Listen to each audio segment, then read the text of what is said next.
Hey there everybody, welcome back to DAV Tech. It is awesome to see all of you guys here again, and today we're going to be discussing the brand new Google Pixel 5a and my month and some change time that I've spent with the phone. All of the different nuances that I've noticed in my day-to-day experience, the gaming, the battery performance, those cameras, of course, any overheating issues that I've noticed, and all of the little small intricate details on a day-to-day basis that you notice when you're living with a phone every day, all day. And for me, the biggest draw with a Pixel device undoubtedly is that software experience, that Pixel experience. And every single ounce of that is found here in the Pixel 5a. The animation sets that are baked in and all of the seamless little transitions and small little attention to detail in the animations, sifting back and forth between different applications, closing things, opening things, typing, scrolling, all of those things are very enjoyable to use. And it sounds sort of cheesy, but it's one of those things that when you're using a Pixel device, it really does make a difference when you're coming from, say, a Galaxy phone. And you guys know me, I love the Galaxy Note line, and I've used some of the newer Galaxies, and even though those have the raw horsepower and sifting back and forth between applications is enjoyable, especially with those higher refresh rate displays, there's something in the small attention to detail in the animation sets and the seamlessness in transitions on Pixel devices that is just truly special. And in my time using the Pixel 5a over the past month and some change, is something that for me has really made the experience special and enjoyable in a way that doesn't really make me miss other devices. The way I put it when I explain it to my friends who maybe don't know what the Pixel is or that Google even has a phone, the way that I explain it to them is that the Pixel experience is almost like using an iPhone, but it's Android, so you have all of the benefits of Android.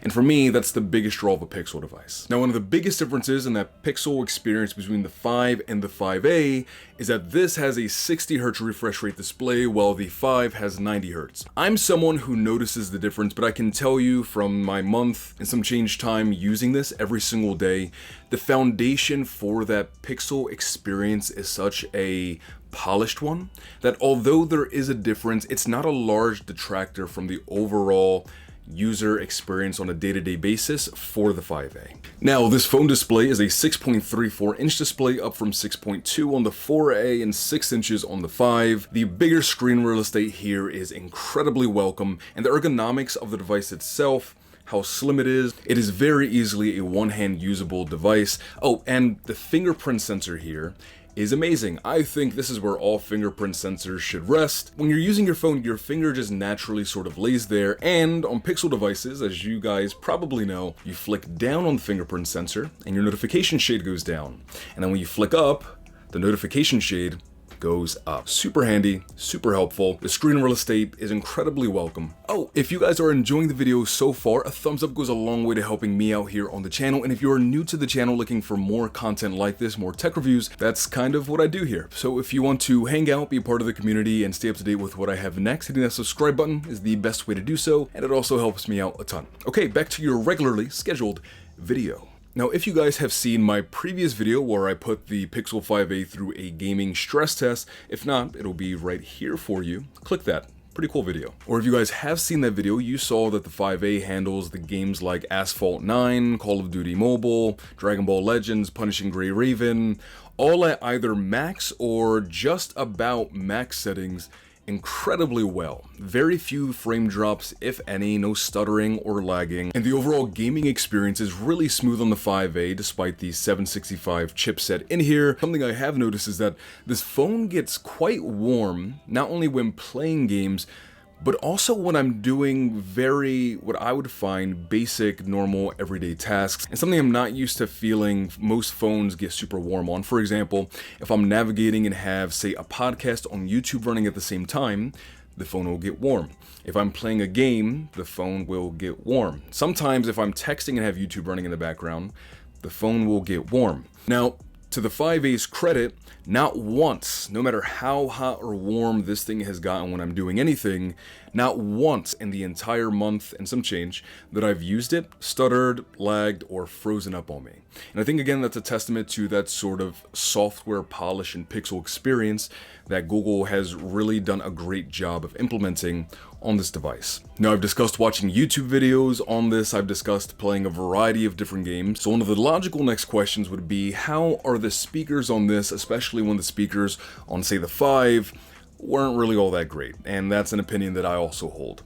Initially, when I did my first hands-on impressions of the phone, you can also see that right up here if you want to, I mentioned that the speakers were not really great.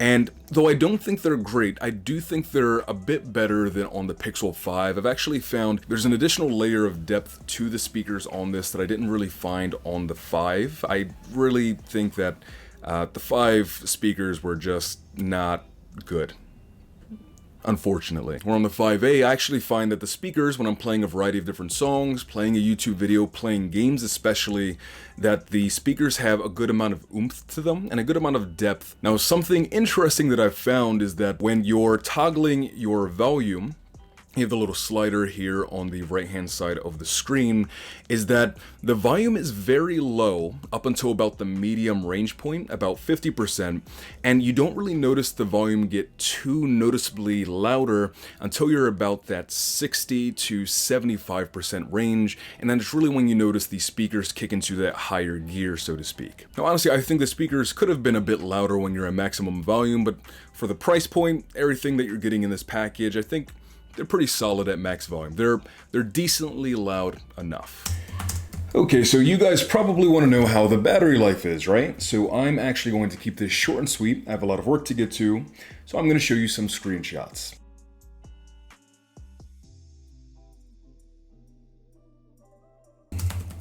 Impressive, right? Yeah, easily on any given day I can get easy between 8 to 9.5 hours worth of screen on time, and that's with YouTube, web browsing, texting, phone calls. Phone calls, I've been told, sound really good on the Pixel 5a, by the way. Playing games, battery, not a concern, 2 huge thumbs up. I was actually also away for 2 weeks filming for a feature film.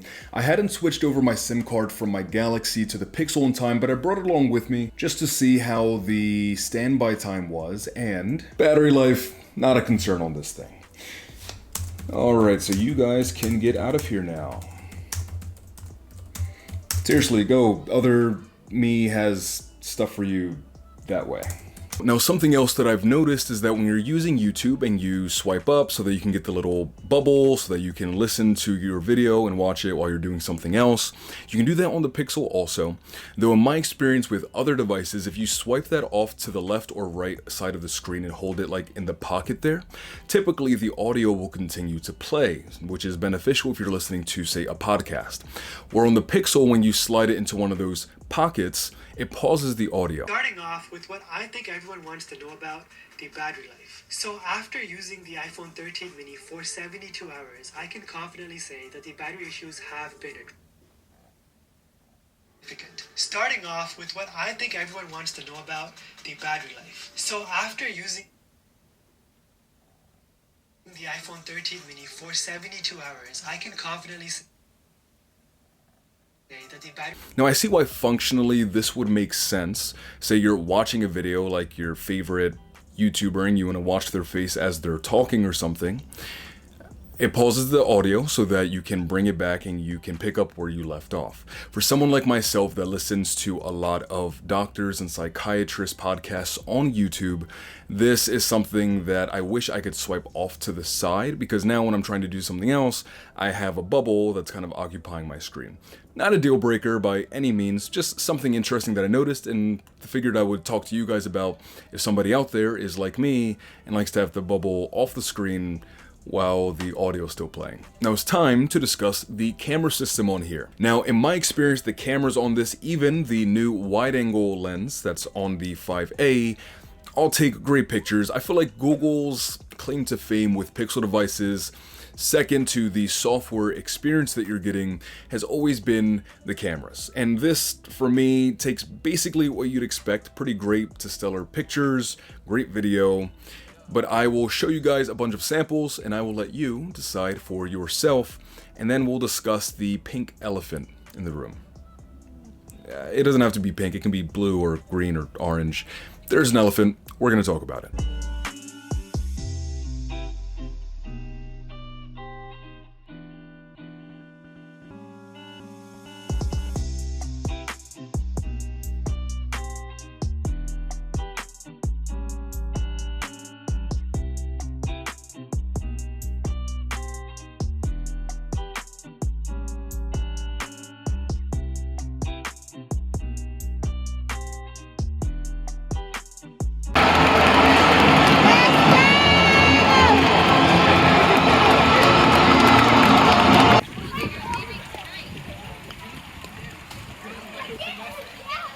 It's blurring a little bit too much.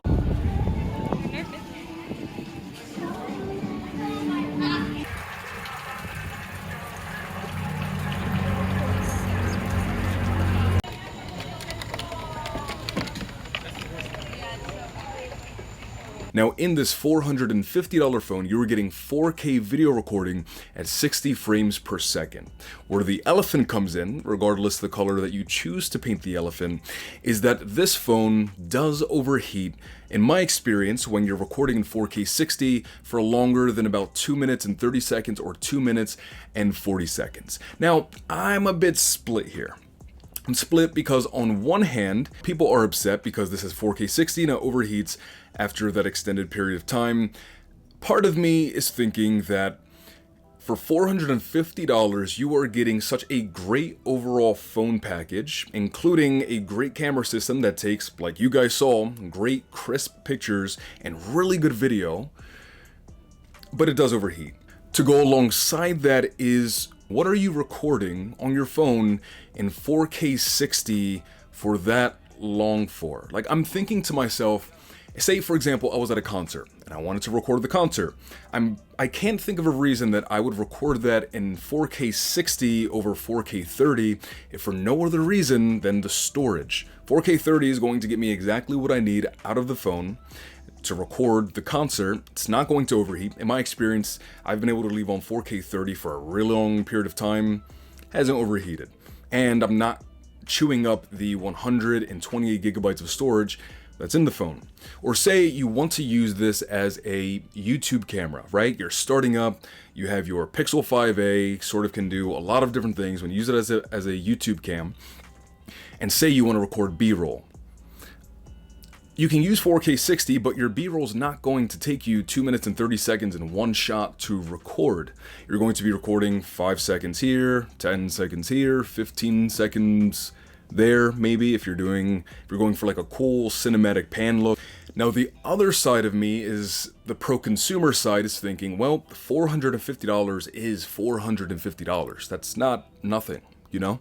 And so when you're paying $450 for a device, when it comes with a feature, you'd expect for those features to work the way they're quote-unquote intended to work. You're spending money on something and you don't want to be gated off for how long you're able to use a particular feature for.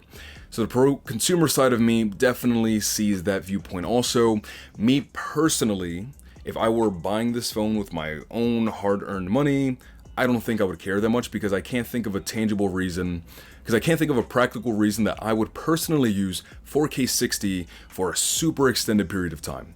So me personally, I don't care, but I see why people do. Let me know in the comment section down below if you guys are hashtag team 4K 60 gate, no bueno, or if you're sort of like me and it doesn't bother you that much, hashtag team I don't care that 4K 60 can't record for longer than 2 minutes and 30 seconds. That's a long hashtag. I'm going to have that in the comments. Alright guys, so this is what the selfie camera looks like for a video, and one thing I want you guys to note is that when you are using the selfie video, there's actually going to be a crop, and while you're assessing the selfie camera video, there's a couple of things I want to point out to you guys. The first thing being that the Pixel 5a has a maximum output of 508 nits. For those of you who don't care about the scientific and you're wondering more about practicality and everyday use, for me personally, when it's a very bright sunny day, no cloud cover at all, I feel like the screen gets just barely bright enough so that the phone is usable, whenever you are doing something on your phone. So it's not going to be quite as bright as, say, like a Galaxy Note 20 Ultra that has an output of like 920 or something like that, but it gives you just enough brightness to navigate your phone and do what you need to do. Now, the next thing is that this phone does come with an 18-watt charger in the box, and for charging times, you're looking at about, after 30 minutes, you're getting about 43% battery. After an hour, you're getting anywhere between 75 to 80% battery in my experience. And then after an hour and a half is when you're going to be getting that full charge. And this phone has 6 gigabytes of RAM, which is not quite the 8 gigabytes of RAM found on the Pixel 5. Here's a quick little RAM test for you.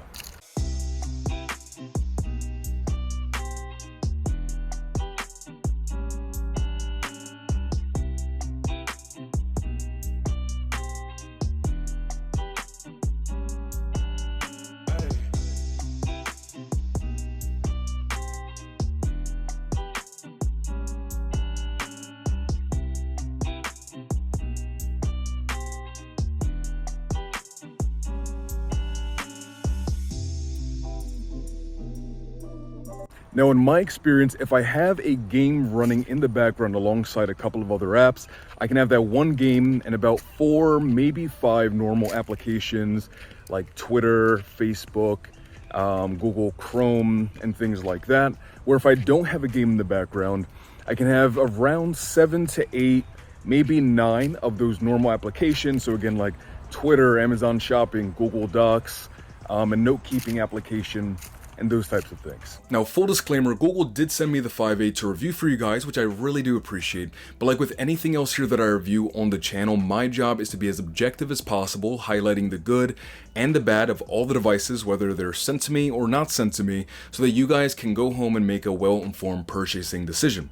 Over the last few videos, I think I've done a good job of showing you what the heck the Pixel 5a is capable of, and some of those things that either don't quite work as well as you would expect, or are sort of weird and nuanced, and I think I've done a good job of laying that out objectively without putting my personal bias on them. And even the 4K 60 thing, I have my stance on it, but I also want to make sure I'm highlighting the perspective of the other side of those out there who are really upset with this, and I understand why you would be upset with that. So for $450, you are getting a device that sort of warms up and gets hot in weird use circumstances. You're getting a device that the speakers don't really kick up until about 50% or above, and you are getting a device that at 4K 60 after about 2 minutes and 30 seconds does overheat, and it's not going to let you record any further until it cools off. But for $450, you're getting a phone that has an incredibly well optimized and super smooth and enjoyable software experience. No matter what you're doing with the phone on a day-to-day basis, for $450, you're getting a phone that can play most all games at high or max settings, except for Genshin Impact. You're getting a phone that has a great set of cameras. You're getting a phone that has insane battery life. So for $450, this phone is not perfect. No, it's not. But for $450, this phone is really, really practical. And for $450, this is gonna be the phone that a lot of people need, and the right phone for a lot of people.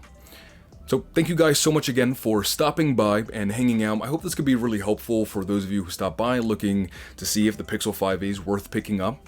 And for those of you who are new to the channel, hello, and thank you for stopping by. Hopefully this video could be helpful for you. And if you're looking for more content like this, hit that subscribe button, stick around, and see what I have coming up next. I wish you guys a fantastic remainder of your day, afternoon, or night, depending on the time it is that you are watching this. And as always, peace, love, and adios. Bye. Bam.